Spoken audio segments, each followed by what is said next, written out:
One positive for the show, some of the matches are pretty damn good, and I'm going to have a lot of praise for them. I'm John Ritham with my review of AEW Dark Elevation. The one negative, it was 5 minutes shy of being 2.5 hours. I don't care how many contracted talents you have, that's fucking ridiculous, especially for a YouTube show. I'm now going to coin AEW Thunder. Thank you very much to a particular friend of mine for suggesting that, because it makes sense. Even though the matches are quite good, they're taking place in a goddamn vacuum. I mean, AEW Dark Elevation, it's a nice idea. They're trying to elevate talents, hence the title. And then they keep dark for the people that need some more work.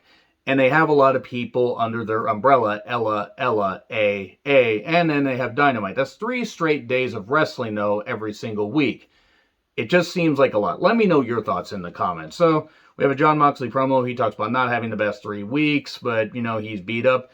And Eddie Kingston's injured, but he's going to get back in the ring doing what he loves. So they have fancy graphics with a bit of a generic theme song. Paul White and Tony Schiavone work well as a commentary duo. We have J.D. Drake and the Dolph Twin, a.k.a. Ryan Nemeth, versus Chuck Taylor and Orange Cassidy. They gave Orange Cassidy "Where Is My Mind" by the Pixies. And suddenly Fight Club quotes started popping into my head. So, and if you've seen Fight Club, you know what I'm talking about. J.D. Drake has something. Ryan Nemeth does his job well.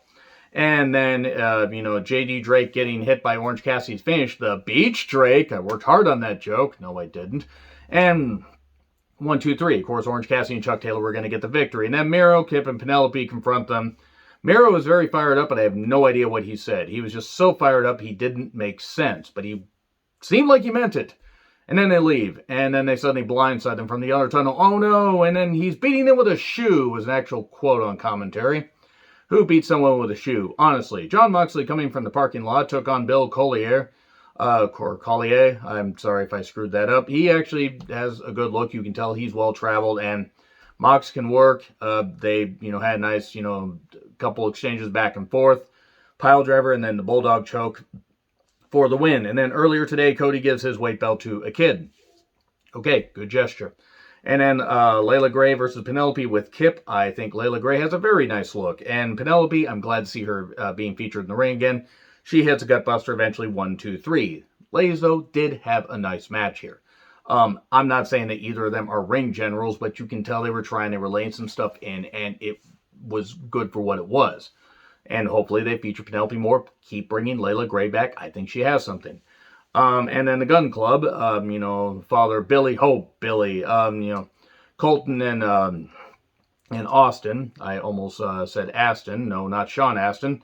They took on Rex Lawless and the team of Milk Chocolate. This Lawless guy is huge. Where have they been hiding him? Milk Chocolate, they're fine. I wouldn't mind seeing them come back, maybe, in a tag match where they could, get in some more shots. But anyway, 310 Yuma, 1, 2, 3. It's the Gun Club. They're not bad. I just kind of tune out. I mean, it's cool that Billy's getting to team with his sons and teach him some things. And I think Austin really does have something. He's got some really good speed in the ring. Thunder Rosa promo talks about the lights out match. Then Diamante confronts her. Okay, we're going to get that match at some point. Either on Dynamite or Dinamite. No, we're going to get that at some point. I imagine on Dynamite. And I would actually like to see that. I think those two women, give them like 8 minutes. Have Thunder Rosa go over strong. But, it would be a nice little match. Anyway, we get Janela with Sunny Kiss versus Chandler Hopkins. Chandler Hopkins has a great look. He's only been wrestling for 3 goddamn years. Janela, I've stated my opinion. I don't really care for him. I don't wish any ill on the guy. I don't think he's a very good wrestler. I've seen him live before, and I wasn't that impressed. I know he's got his fans. He's just not that good. The match was fine. Chandler did hit some good moves. There were some good strikes late in, I will say that. He did hit a, frog splash from like 3/4 across the ring. And then Janelle almost dropping him on his goddamn head with a Michinoku driver. And then hits a diving elbow, 1, 2, 3. Diving elbow was fine. And then Dasha interviews Jack Evans. Why was Angelico dancing with no music? And why is Jack Evans so, against being interviewed? Is it because Dasha has bigger arms than him? Hell, she has bigger arms than Evans and Angelico put together. That's not knocking Dasha. She puts in the work. And Angelico, I got nothing against Evans as a worker. I got nothing against Angelico as a worker. I just don't care about this team. They're just they're a middle-of-the-road team at best. Anyway, Thunder Rosa versus Alex Gracia. And good stuff. More Thunder Rosa on my television is a good thing. Thunder Rosa being featured on more wrestling programs, this is a good thing. One of the hardest working wrestlers out there. She's doing some great stuff, with Mission Pro Wrestling, I believe. Training women and also appearing on NWA programming as well as AEW. She's doing some great shit. And they had a nice match here. They had some nice strikes. They had some, good arm drag. They had some really good stuff here. Alex Gracia is probably the best she's looked in any match that I've seen so far. And Fire Thunder Driver 1, 2, 3. Nice little match. And then Layla Hirsch versus Vipres. Boy, I love Vipres' look. Layla Hirsch has great, intensity and really is good on the mat. And, we get 3 German suplexes in a row and then eventually the arm breaker, cross arm breaker for the win. Vipres got him some good shots as well, so this is nice. And then we get Danny Limelight versus Kazarian. I like both. I think Danny Limelight's going to have a huge 2021. I've loved Kazarian for a number of years since he was in the early days of NWA TNA. Actually got to get the sweet shirt from meeting FCU at an indie show about 2 years ago. It is scary to think I have not been in an indie show for over a year. I really hope that once things are safe, indie wrestling can come back to Washington State because I really miss going there. Just to whatever show. Anyway, pace is good. Nice arm work. Kazarian was going to unveil a new move and eventually got the crossface chicken wing on there. At least Kazarian isn't the creepy guy that's using it, like Marty Scurll, because Kazarian seems like a good guy, unlike Marty Scurll. And I just want to say quickly, Marty Scurll's skill aside, I don't care what the age of consent is in other countries. That's wrong. That's wrong to fucking do. That's just immoral regardless. It wouldn't matter if it's here, wouldn't matter if it's in the UK, wouldn't matter if it's on the goddamn dark side of Mars. It's ridiculous, and it's wrong to defend it. Anyway, so here's Christian Cage to applaud Kazarian. They're going to have a match on Dynamite. Fuego del Sol versus Ethan Page. Ethan Page has a good look. I haven't been given a reason to care about him. I didn't mind some of the stuff he did, and I believe he was part of that tag team, The North, if I recall correctly, in Impact. He can work, but I didn't really care about this match. Fuego del Sol's fine, but anyway, top rope backbreaker. He used a lot of backbreakers, and then the Ego's Edge, 1, 2, 3. There you go. Shida and Ty Conte versus Tasha Price and Jasmine Allure. Why is Tasha so angry? I like the intensity. I like the anger. And good Lord, Ty just leveling Jasmine Allure with a freaking knee strike. I mean, that was brutal. Double submission spot and eventually DD Ty, 1, 2, 3. Shida and Ty Conte will eventually have a match, but they're going to have a tag match against Nyla Rose and the Bunny. Ooh, the Bunny. And unfortunately, Vicky Guerrero is going to be there. And I'm sorry, but Vicky is not needed. Of all the managers that AEW has, of all the legends, Vicky is probably the most meaningless because Nyla Rose can cut promos. And then Jake Roberts is right, near her because Jake Roberts, while he can cut promos, he sounds literally like, he sounds like Linda Blair from The Exorcist. That's what he sounds like. Anyway, but yeah, I like that Ty Conte got the victory here. And Tasha Price, I think, does have something. I don't know why she's going full-on crazy, but it is what it is. Jungle Boy with Luchasaurus and, unfortunately, the Midget versus Evans with Angelico. Tarzan Boy gets its way into your head. As expected, it was a showcase for Jungle Boy.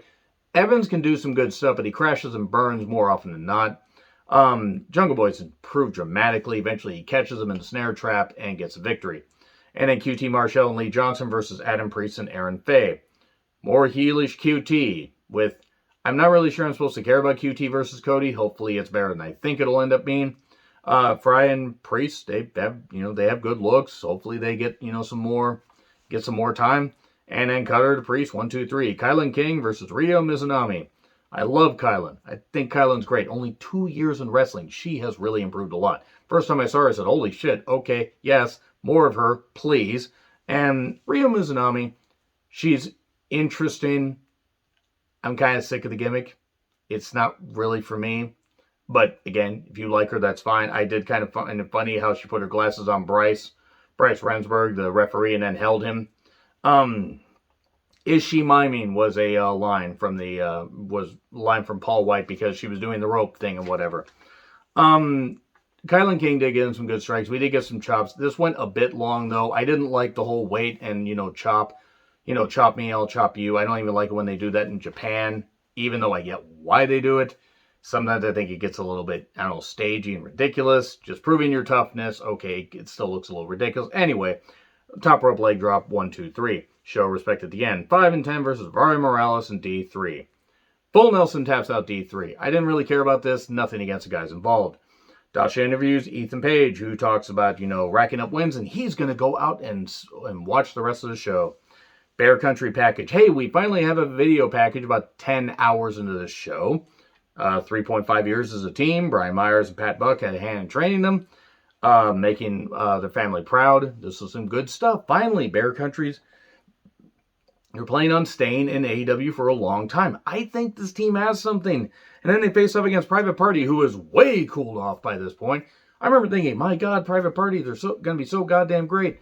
Oh, they beat the Bucks in that tournament, which wasn't the best match, but it's still kind of cool. And now they're all cooled off, and they're with Matt Hardy, who, I'm sorry, Matt Hardy may have a shirt that says Stronger Than Death. His gimmick essentially is death now. I don't care. I don't care when Matt Hardy's out there. I don't hate him. I just don't care. Matt eventually tries distracting after Bear Country hits some power moves. Marco Stunt gets to him, and because of the whole thing where, Bear Country and Jurassic Express has this long history of, helping each other out briefly and then being in an 8-man tag where Stunt nearly got thrown on his goddamn head. That looked kind of brutal. Good. Well, I don't like Stunt. It's a good thing he's okay. And then we get, that distracts Bear Country, who's about to go for their, shoulder splash. And then dreaded roll-up, most devastating maneuver in all professional wrestling. Surprise roll-up, 1, 2, 3. Bear Country and Jurassic Express, they then end up having a brawl, and the referees are out. Every referee is out. I think referees from other companies are out to separate these two teams in this blood feud. I like Bear Country, but please, for the love of God, give them some bear to work with.